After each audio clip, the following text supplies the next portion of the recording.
Thank you so much for stopping by Marketing Trends. This is your host, Jeremy Bergeron, and today I got a chance to connect with Amanda Malko, Chief Marketing Officer at G2.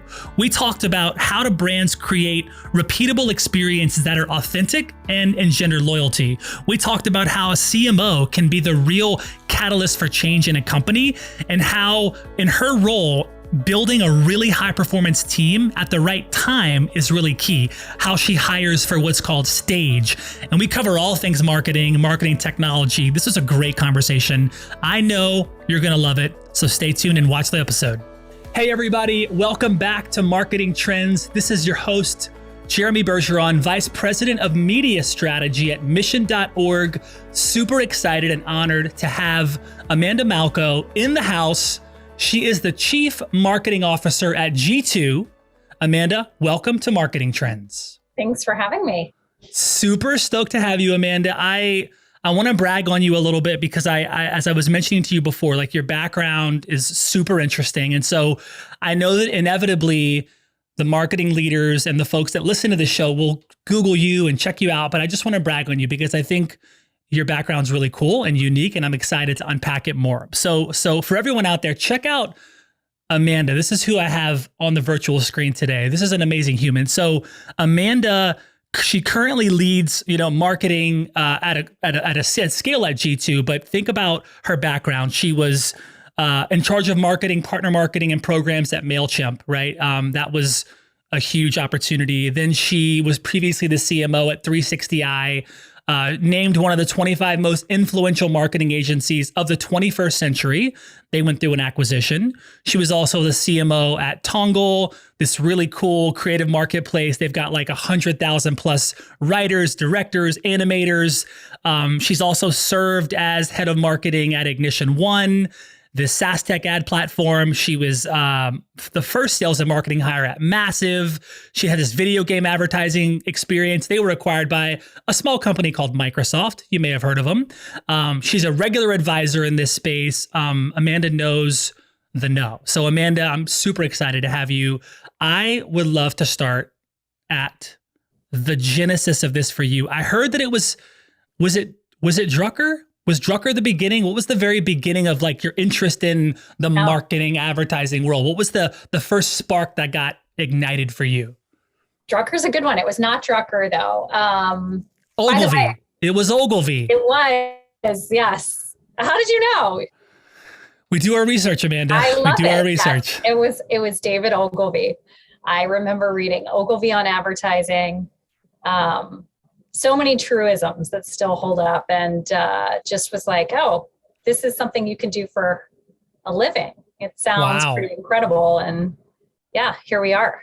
So was it just like was it a book that passed on you? What was the actual Ogilvy piece? It was something, there was a book when I was a teenager somehow, and I don't remember where I got my hands on it, but I still have the original copy that I had from when I was a teenager, which was not a short time ago. And it's, Ogilvy on Advertising is the name of the book. Cool. I mean, legendary name. I mean, I love that. He's one, and Drucker. There's two that I really am inspired by, certainly. So that's not a surprise that Ogilvy was one to really get your attention. Just legendary on all counts. That's awesome. So how do you describe your role as marketing leader at G2? It's a really interesting brand. You're up to some cool stuff, but how would you describe kind of what you're up to as the Chief Marketing Officer there at G2? Yeah, great question. So, I mean, my job at G2 is kind of multifaceted. I mean, the primary one is to grow the brand and help grow the company. That's the primary charter. And really, that's the primary charter of any good CMO.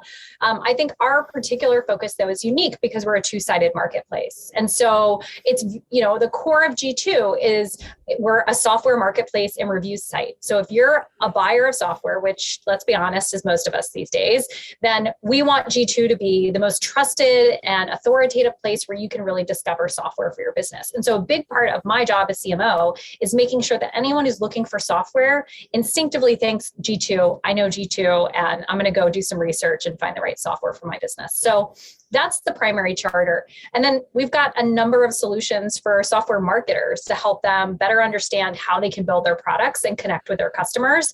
And so that's the other part of the job, the other part of the marketplace, and really supporting software marketers to grow their business. How do you, as a kind of a marketing leader, think about the allocation of your budget as an actual investment? Kind of as you Yeah. look to both efficiency and innovation, how do you think about that? It's a great question. I mean, I think the key thing is you can't have everything in your budget be attributable in year. And so I think the thing to have healthy conversations around with definitely your CEO, your team, maybe the board, depending on what kind of board you have and where they want to invest their time, is how much of what we're investing is driving, for example, in your revenue, and how much is something that's an investment in customer relationships that materialize over time, the brand and building that over time. And so we actually look at our budget as not just thinking about what are our goals and what do we need to do to achieve them, but how much of the budget is going towards things like revenue generation in a year, and how much of it is going to go towards other areas that we'll measure differently and on different time horizons. And so we're actually going through that process right now. And it's a great conversation around alignment. And I suggest doing it early, because otherwise what happens, and you hear the horror stories of CMOs who they spent a lot on brand and thought everybody was aligned. And then they came back and said, yeah, but where's the revenue that came from this spend? So have the conversation when you're budgeting. And if you're not aligned, at least you'll know upfront. I love that. So for me, the marketing leader, especially, the role of CMO, in a fast growing, company like G2 and other fast growing brands, it's all about collaboration. You, the CMO, you're often sitting at this intersection of all these functions in the business of, product, finance, certainly sales, comms, right? There's so much that you're you're at this really interesting, part of the flywheel as the CMO. And it's, your job to really stay aligned and making sure you're supporting each other towards like that common goal. How are you doing that? How do you do that at G2? Staying aligned cross-functionally. Oh, such a good topic. We could take a whole hour on this, but I won't. Yeah. I promise I won't take a whole hour on this. I think it comes down to shared goals. And I think not being afraid to have shared goals. So sometimes I see like this race towards like OKRs are great because it's a waterfall approach. We use something called V2MOM, very similar. But really making sure that teams have shared goals. And then under that, each team can have the things that they're going to contribute. And some of those might be metrics and some of those may not. But I think a lot of times the alignment and the misalignment can come from feeling like we each need to sort of have our contributing parts, but are they coming together? A great example is revenue. Like we hear a lot about sales and marketing kind of fighting or misalignment or fighting for credit. Well, it's really hard for that to happen if you have shared goals. If you're both driving towards the same pipeline and revenue goals and you're getting at it in complementary ways.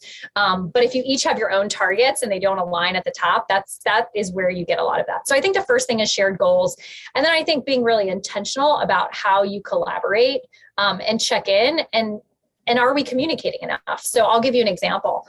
On the revenue front, we've done a lot to really, with our revenue team, sales and customer success, to have a cadence that we check in on our goals. But I don't rely just on that because that's not hitting the full team. And so we actually every 6 months survey the revenue organization to ask what more can we be doing? How are you feeling and your confidence level in selling our products? And how do you feel like we're aligned towards our goals? And what more do you want? And so that gives us great insights to stay aligned on a more ongoing basis.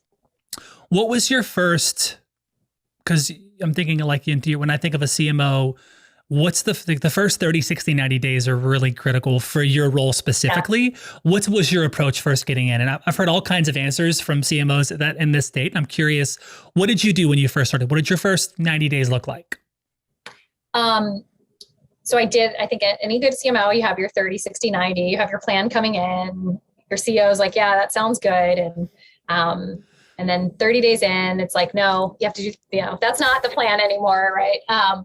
It really is about listening and building trust. I mean, I think it depends on what kind of organization you're walking into and what the charter is. At least for me at G2, I knew I needed to build out the team, and I knew that we had a lot of needs to align on goals for the marketing team, and really clarifying what are we going to focus on and what are we not going to focus on. That was sort of my primary charter. Is like, if we can have the right team focused on the right things, we're going to be really successful.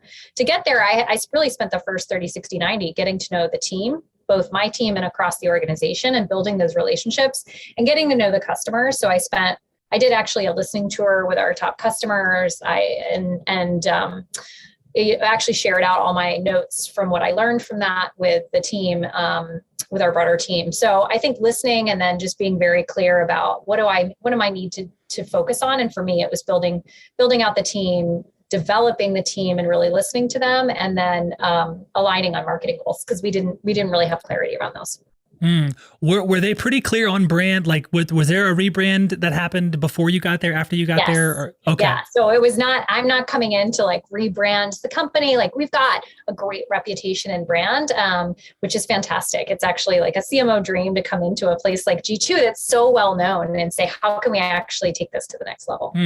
So when it comes to, well, first I want to comment on you talked about, cultivating listening, and that is my favorite answer that I don't always hear, but I do hear it, from some amazing folks like yourself that talk about the first thing they do is like nothing. They just listen. Listen. We had Marissa Mayer on one of our other shows, and when she first took over, as CEO of Yahoo, she got so much flack for what looked like she wasn't doing anything, but she was listening and she was taking her time, and how important that is. We've had other executives like yourself talk about how critical, like not just to say they're doing it, but actually like get into the trenches of the team, the existing team, certainly the customer, and spend enough time doing that before, okay, here's our next highest priority. And so I love that you did that. Not surprised. So, there's a comment that I would love to get your thoughts on. There's a really great CMO named Norman DeGreve. He's the CMO of CVS. Do you know Norman by chance? I don't know him personally, okay. but I am aware of Norman. Yeah, it's super interesting. And, he made a comment around there being like too much focus on ROI versus incremental profit dollars with a reasonable rate of return. He talked about, it's like, why are we focused on this rate of return versus the total profit dollars that we're bringing in? He said that he thinks there's been this overcorrection in marketing to focus on a metric that actually has harmed the growth of the company because we're focused too much on efficiency. Just curious your thoughts on that, if you would agree or add any more color to that. Wow, this one really rings true to me as well. I think in general in marketing, that I would say I would align with, we have a tendency to do that. I think this is, because more things are going digital, you can measure more of it. And as a result, we tend to over-index on what's measurable and what's immediately gratifying. I mean, that's sort of like true to who we are as humans, right? It's like social media, it's like instantly gratifying. And that's true with our budget. You put $1 in and within 3 months, you see the dollar out. Like, who doesn't love that? So I think, yes, I'd say in general, we can tend towards that. I would say it really depends on the nature of the business though. Like, if you're a highly profitable, large enterprise, your time horizon can probably afford to be a little more generous. And you can think about how much do we really need to invest in year versus longer term, as I was talking about before. When you're starting out, that is actually might be a terrible strategy, right? Because you may not have the runway that a CVS has, as an example. And so I think it really depends on the nature of the business. And I think we can oversimplify sometimes and say like, oh, I need to make sure I'm investing in brand. I need to make sure I'm investing in demand gen. And really it's, you should be doing both, but how much you invest in each over what time horizon and how aggressively you're going to pull on those levers is really going to depend on where you are as a business. And I think sometimes CMOs make missteps when they're not kind of dialing their investments, budget, and priorities towards what does the business need right now. And I'll tell you, at G2, we do think a lot about efficiency. We're trying to grow, but do it really in a smart way. And so for us to get to the next phase, we think that that's really important for us to be looking at. I love your answer. That's awesome. How can marketing and the CMO be a real catalyst for helping drive change in the organization? Like not just defining products and services, but actually helping them drive change in the organization. Yeah, I think this is one of the hardest things I think right now as a CMO, especially with COVID, like how many businesses, it's actually, I struggle to think of any business that didn't need radical transformation during COVID. And most of that transformation had to do with your go-to-market, right? And so I think it's really hard to be a CMO right now, maybe more so than ever, but it's also fun, right? In a lot of ways, if you like driving change. So I think in terms of how I do think pointing to where change needs to happen is something that the CMO has a unique seat to really seeing that, because you're seeing that. Ideally, you're seeing the full customer experience and you're able to kind of point out where is there friction or where could there be better opportunities if we approach things differently, whether that's like how we go to market, how we price, how we actually like point of sale, like where does that happen?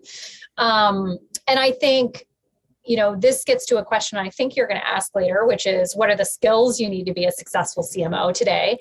And I think journey mapping is something CMOs can learn from product peers that is highly beneficial when you're going towards any type of go-to-market transformation. It's something I spent a lot of time on at MailChimp.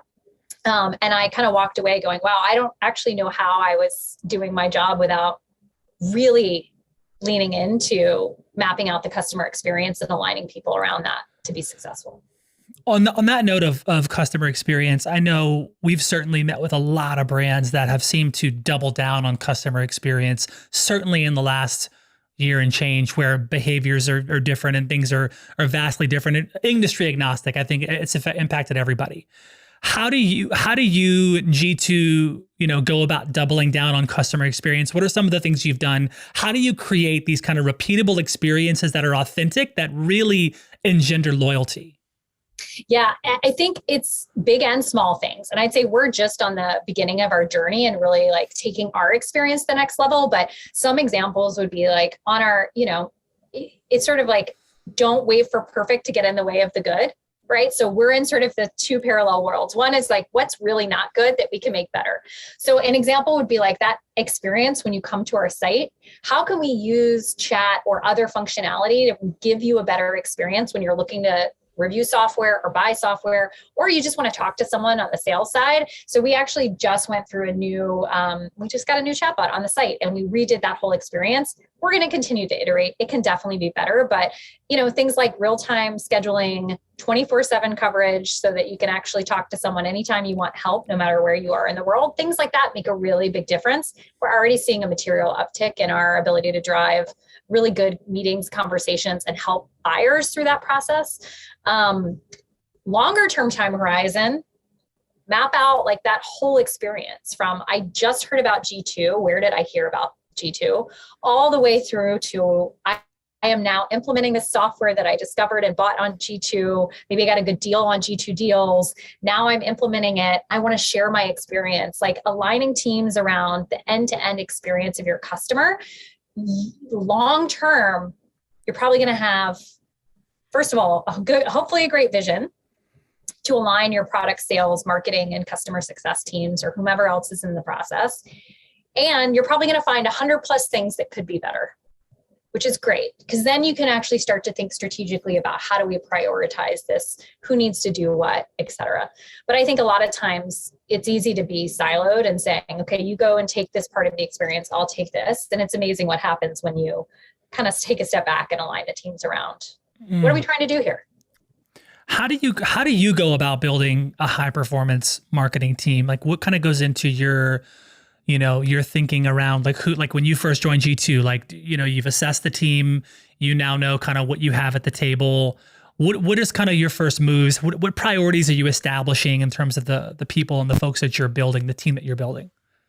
Yeah, I think the first thing is assessing where there might be gaps. So, as an example, we didn't have a PR function when I came in. And so it's like, okay, well, we know that we're trying to build this very influential brand, really a well-known brand around the world. We probably need some PR function. So some of it's just obvious, like recognizing the gaps in the team and saying, do we have people who we want to up level and like, hopefully they can grow their careers here and maybe they'll fit within the roles. And we've had some of that. And some of it's finding out where are there gaps on the team that you need to fill. I think more broadly, kind of aligning great teams around having shared vision, mission, goals, and then figuring out what's the right talent that you need, both for the gaps that you see and the goals that you're trying to get to, but also for the stage of the business. So I really look for, people who are right for the stage of the business and are excited for whatever stage that is.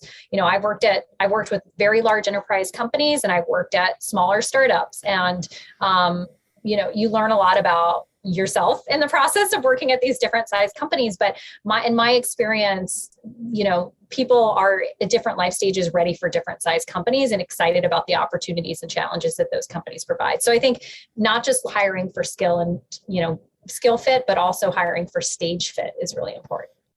And do you also think about the next stage as well and think about this person, or do you not even think about current stage, current fit, and that's it? Yeah, I mean, I think stage is really, really long term. So for example, right, if you're in a stage where you're in seed round, that's a couple year journey to getting towards, you're building a lot there. Then there's sort of the stage of business, which is where we are at G2, where you've got established go-to-market, you've got really go-to-market fit, you're in scale mode. And so there's a lot that needs to happen in that phase. I often call it like the teenage years, other people call it different things, but that tends to be a multi-year, journey. And then there's sort of kind of like next peak phase, which is where MailChimp was just, okay, we've established a pretty healthy, decent sized business. How do we actually get to that next peak? And that's a business of a different level of maturity. And then you've of course got the Fortune 500s, and they're sort of thinking, how do we actually have digital transformation, differentiate across our product portfolio, and do it at a scale that's obviously very different from that early stage startup. So yes, multi-year, but I think the stages, as I'm defining, and tend to be kind of bigger blocks within a company's growth trajectory. Although right now, there's companies that go from A to like behemoths in 2 years. True. There's always those. What stage is G2 in? I'd say we're kind of in that, that teenage year. So we're in about 500 employees now.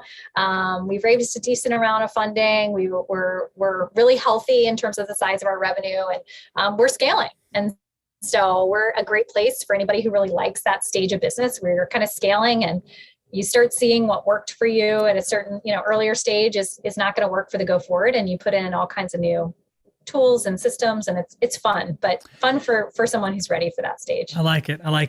Can you talk about the connection relationship between you as the CMO and the CTO or the CIO? Because it seems, we'll look with MarTech these days, two roles that to me have to be, there has to be trust and sync. It's the CMO and the CTO. Whereas in years past, there may not have been that much alignment. These days, with the level of transparency in the world that we're in now, it seems like those two individuals really have to be on the same page. Can you talk about your experience building that trust and what you've learned in this kind of new modern day marketing age? Yeah, I mean, I think CTO, and then you said CIO. I mean, I really think where a lot of that alignment happens, especially if you're in a product organization. I mean, really any organization, but especially if you're in a product organization or an e-com organization, is around your data. And so I think having alignment is so critical. And so I think one of the things that we had this at MailChimp, but more so I think here at G2 is really aligning on what are the problems we're trying to solve for as it relates to the data, and making sure that marketing has a seat at the table. And I absolutely feel that we do here at G2 is, what is the data that we need? Where does it need to live? How are we going to action on it? Who's going to do what as it relates to the data? Super important. And at the core, we're a data business. So that's very important to G2. And we take a lot of, we take it very seriously, how we think about data here. And so I think it's important that marketers not just have a seat at the table, but use it, Mm-hmm. Yeah, no, that's speak up about what you need. How do you practically balance growth with retention, right? As the CMO of G2? Retention of customers? Yeah. Okay. I just want to make sure, because there's retention of employees, which during COVID is like, actually you can touch on both. Yeah. Those are both very relevant. Yeah. Yeah. I think, both great topics. I think retention and growth my story is that a lot of software businesses in particular are waking up to like retention is sort of the foundation for your growth. And if you over index on acquisition, you're going to find that in a couple of years, you've got, maybe even in a year, you've got a leaky bucket. So a couple of things that I think about. One is making retention the number one metric. If you put I love that. And so we do, right? Like retention is our number one metric at the company. Followed by acquisition. So make it the number one priority and rally people around that. I think the other thing that is just really important to think about is what is good revenue. And this was so true for me in my earlier career, especially when there's any sort of service component, because it's very easy to like have bad revenue quickly on the services side. It's equally important though, on any sort of like, even a consumer products business, SaaS business, like what is good revenue? So thinking about who are the types of customers, not just that who will buy, but that who will stay and be successful. And what are the patterns? It's not just so that we get the right customers, but that we understand what's going to make them stickier and successful with us longer term. So that's something that we're continuing to look at and trying to build onboarding and training to make those customers more successful. You market to both marketers and to marketing software developers. What are the key differences in the messaging for those two different groups? So you're saying for marketers and for marketing software developers. Yeah. So yeah, I mean, it's interesting. We actually have multiple personas. So if you think about it on the software buyer side, developers are a huge part of that. But we also have, my sister's an accountant. Fintech's actually a really big part of our taxonomy. She just used G2, right? So if you think we have lots of personas, on the marketing side, I think about marketing to marketers is what I've done my whole career. So that's like one of the through threads in my colorful careers. I think you might have described it like 20 years marketing to marketers. And so, I think it's great because you're having kind of more of a peer discussion. You know what resonates. You can really, speak their language. On the other persona side, it's really about understanding what are the value drivers for those different categories. And we actually prioritize the categories that are most successful on G2, where we really want to lean into making sure people understand that we have a great, for example, in fintech, if you're in accounting, we've got great software reviews and different types of software you can look at and evaluate for your tech stack. And so we prioritize the different types of categories and personas we're going after on the buyer side, some of which are developers. On the developer side, as an example, it's like where you reach them, we're experimenting with things like Reddit, and like they're in different places. They're not going to be on LinkedIn. And so we have to really think differently, which is a fun challenge about how to talk to them. And they don't really, they want to be educated, but they don't want to be marketed to, which is really a different play there. And it seems like that developer, that arena is just becoming ever more important, and there's a seat at the table that they now have, and that seat is getting bigger. And so I think marketing to them and building relationships with them is certainly huge. And they want to build relationships with each other. If anything, I think peer reviews is a great example where if you're marketing to developers, they want to hear from other developers, right? They don't really want to hear like my tool is going to be the best for what you need. They want to hear that from their peers and understand maybe some of the things that were challenging and some of the things that were great. And so in that regard, I think, platforms like G2 and others are taking off in large part because the developer community is so influential, as you said, and they really want to talk to each other. Yeah, I love that. You talked about Mailchimp a couple of times, and I love the brand, been a fan for years, and just curious about some of the favorite takeaways from your experience, leading partner and partner marketing there and marketing, generally speaking. What are some of the things you've really taken from that experience? Because it seems like Mailchimp was very formative for you, and I'd love to hear some things you've learned along the way. Definitely the power of that cross-functional journey building together. I just think that if you're trying to build anything new or transform anything, getting teams to come together around a shared vision for the customer experience end to end is just super powerful. And I think just like how to grow a business at scale, there's so many lessons in like building for 12 million customers. Things can break really fast. And like, I think also I'd say the third thing would be surprise and delight. I think it's underutilized by marketers. And I think Mailchimp, and I take zero credit for this, Mailchimp just historically as a brand has done surprise and delight really well. And I think that carried forward into the way that, most things were done at the company from product to marketing, of how do you build in those little moments of surprise and delight that hopefully brings a smile to someone's face, whether they're buying your product or using your product. Have you done some of that at G2 now? Yes. So we are leaning into surprise and delight. I'll give you an example. So we had a big customer conference this year, which feels kind of fun and odd to say. Like we were in person. It was outside, but we were in person. with a bunch No of one's done that. You're the first. No one's ever done that. Like, wait, really? I mean, Wow. it just feels like, hey, it was a Yeah. moment. It was in September. We were like, this feels really good to be back in person again. Yeah. And so every company, so we had thousands of software companies that were there, many of them customers, but a lot of them not customers. And for anyone who was a leader on the grid, on a G2 grid, we actually printed, we have badges. Normally I'd have them behind me here on the screen, but we actually printed their leader badges for them so that, and gave them to them in a way that they could showcase them at their booth or share it with, as they were walking around the event. And so we sort of surprised everybody with, you're doing something really great because your customers love you. Here's some recognition for that at the event. So just a little way of saying thank you and recognizing their great reputations. I love it. I think it's important, like you said, and brands can learn to start implementing it more and not forget it. It seems like some brands aren't making that a focus, and I think it's important, especially today. So I love that. Something about G2 is this really interesting marketplace to evaluate all of this really cool technology and software, but that also gives you and the G2 crew, I don't know if you call it G2 crew, but it gives you and the G2. I think we'll just take that idea. G2 crew. Okay. Yeah. But it also gives you in the G2 family, this perspective and this visibility into all of these different types of SaaS, and so I'm curious, how much time do you as a marketing leader kind of look at the ever growing, ever changing, marketing technology, landscape, because you've got an interesting perspective in seeing like what's most popular, what's kind of up and coming, what's underutilized, but kind of growing quickly. What's that done for your perspective, and also like what you can actually take and execute on in your role? Oh man, you went there. I have never agonized over software decisions more in my life. I mean, for good reason, right? But I've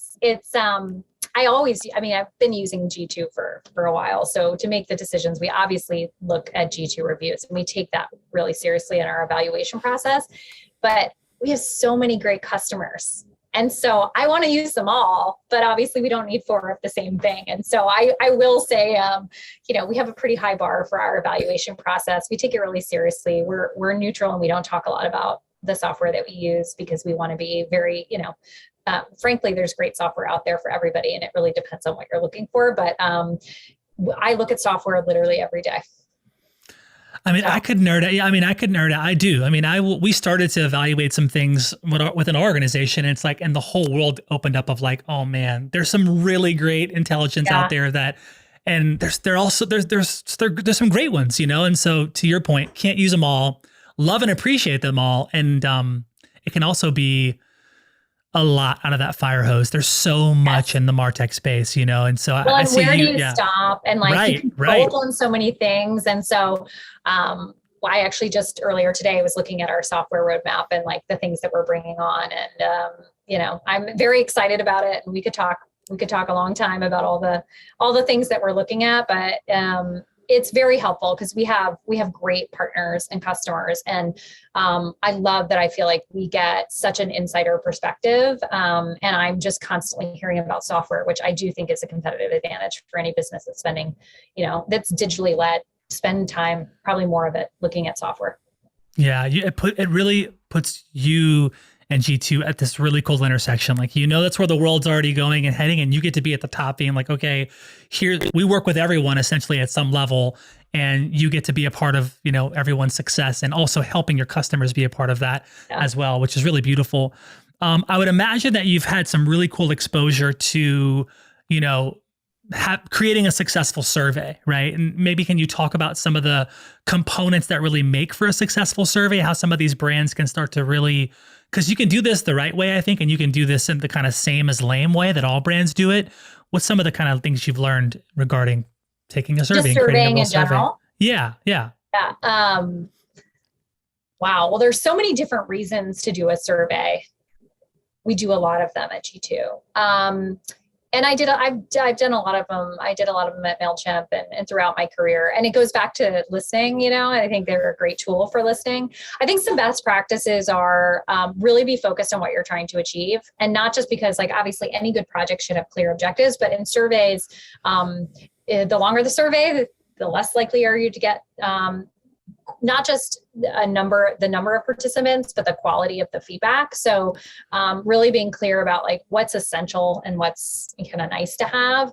I think definitely know how you're going to evaluate it, because that'll inform what tool you use, right? So is everything from Google Forms to, SurveyMonkey to much more sophisticated software that you can use. A lot of it will come down to like how much analysis and crosstabs do you want to do and things like that. And ask the right questions. I mean, I think so many surveys fall short. I'll give you an example. We were trying to kind of do some research around the influence of particular types of software. And we wanted to do a global survey, and we have the ability to do surveying on G2 and do that for some of our customers. And we have a product called Custom Questions, and it's all around getting that insight from your customers. And we use the word influence in one of the questions, but this was a global survey. And we realized that like influence has like a very specific connotation and is not always a positive one, right? And so just that one word choice, really, the results that came back, we were like, this is really surprising to us. And when we kind of dug into it, we're like, I think it's that word. So then we were like, okay, well now we need to really think about, do we rerun this, or how do we think about the Wow. What is your process for kind of factoring customer service data into business decisions? Yeah, I mean, I think fewer, better insights would be the way I would look at that. So like really honing in on like, what are the key things that we need to take away? Not like, here's the 100 slide deck, but like, if you remember 3 things that we need to action on, what are those 3 things? So I use it a lot. Like I gave you the example of the sales team. So we're distilling that into like, and there are going to be 2 to 3 things that we really need to do to action on that. And then we're actually running one with our customers right now that will do something similar. So I think that the key thing is just act on it, but make sure you've got a really focused list of what you're going to do as a result of the learnings. That's awesome. Awesome. Cool. Let's see here. I had a question. You can answer this. Let me know if you want to answer this one, but you talked in another podcast about agencies are a good boot camp strategy and that they provide good hands-on and great experience. And the question is like, what have you used agencies for in the past and what are you using them for at G2? Okay. Great question. And I saw this one, and I think what I was referencing in that podcast was, should I work at an agency? Like as an employee, should I think about agencies? And I'm very biased. So I have to say I have helped run an agency and like obviously came from that world. So I'm biased, but I do think that you get just tremendous exposure to different business challenges and some great experience working, with different types of disciplines, depending on the nature of the agency. In terms of the agencies we use, I've used all kinds of agencies in my past. I mean, you name it, I've probably hired an agency to do it at some point, usually not large ones. Usually like I love working with just small groups of really passionate and focused folks who are specialists in key areas. So demand gen's a great example. I've hired consultants who are specialists in like, for example, I'm just really good at paid search. Like that's an example of someone that I would have hired in my past for certain businesses. And then I've all the way up to the gamut to the really big agencies. I've worked with them too. We work with a PR agency here at G2, and we work with some other Mission North we work with. And we've also worked with a number of creative agencies, but again, smaller, more boutique agencies that kind of help augment some of the work that we do here internally. Cool. So I'd be remiss if we didn't touch on marketing trends, since the name of the show is Marketing Trends. And I'd love to just kind of hear your just thoughts on some of the things that maybe you and the marketing team at G2 is experimenting on, innovating. We hear a lot about AI and machine learning, and there's a lot of cool buzzwords that are being talked about. What are some of the things that you're either paying attention to or already maybe testing and experimenting with when it comes to innovation and experimenting? So great question. So a couple of things. We are experimenting with some new channels. So I mentioned Reddit as an example, which, newer for us, maybe not newer for others. So we test a fair amount of new channels to see if they'll be successful for us. We have some of our core marketing channels that we go to, but then we try and branch out and see if something, try something out that might be successful for us in a different persona. We are working on sort of the next phase of commerce on G2. And so thinking about like, we have an experiment running now called G2 Deals. And I say it's an experiment because we have G2 Deals. That is something that you can get deals on software on G2. We're experimenting with like, how do we actually drive visibility and awareness of that and get more people, aware of the deals that, and hopefully participating in them, because you can get a great deal on, for example, email marketing software if you just go to G2 Deals and check it out. So how do we do that on the site? So a lot of our experimentation comes with how do we actually integrate that within the site experience on G2. And so we do a lot of A/B testing on the homepage and other parts of the site to see where are we going to get the most uptick and interest in these things and making sure that buyers are seeing it on the site. How long do you test these channels? Like how long do you run tests? Such a good question. I mean, I think we could probably do a better job time boxing it. On the site, we tend to do them for a few weeks, depending on the nature of the test and how big it is. On kind of advertising channels, we can sometimes run longer because we might say, okay, well, this didn't work, but let's test out something else. There was something running on Pinterest and it's like, okay, that seems like it has some legs, but maybe we need to tweak the creative or something. So it can kind of depend on the sort of first phase, if it's successful or do we think there's something there? Maybe we keep iterating. What about LinkedIn? I know a lot of people shy away from it. It's so expensive. Yeah. Some people say, no, double down on it. It's expensive, but you can get it to work. It appears that there'd be a lot of your customers certainly there. What's your thoughts on LinkedIn as a advertising? You love it. Yeah. I love LinkedIn.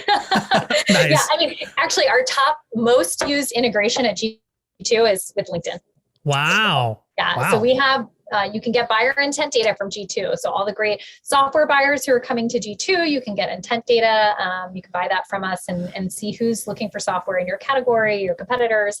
And then you can connect that with LinkedIn match audiences and do some pretty cool stuff. So we're big proponents of LinkedIn, both for G2 and for our customers. And yeah, you can do all kinds of things. And I would say, a lot of things for free too, right? You can really build a great brand and connect with your customers in really fun and organic ways on LinkedIn. We love to boost and, like all of our customers' posts when they post their G2 badges. People get really creative, and we actually have a Slack channel internally sharing people's LinkedIn posts about their G2 badges and all like the fun and crazy things they do when the new reports come out and they celebrate. Marketing Trends Podcast is brought to you by Salesforce. Salesforce brings marketing and engagement together. Learn more at salesforce.com/marketing. We've got Amanda Malko, CMO of G2 on. First question, favorite part about living in Atlanta? My family is here, and I love that my family's here in Atlanta. Beautiful. Favorite pizza in New York City? That's not a fair question, but I really like Pauly G's. Pauly G's for the win. Okay, if you weren't in marketing, what would you be doing? I would be eating pizza at Pauly G's. All right, last question. First, best advice for a first-time CMO? Talk to other CMOs. They will respond to your LinkedIn outreach. Wisdom. I love it. Cool. Amanda, thank you so much for being on the show. Loved having you. Such an honor. I'm excited and very bullish on G2 and where you're headed. Congratulations on everything. And let's definitely stay connected. Thank you so much, Jeremy.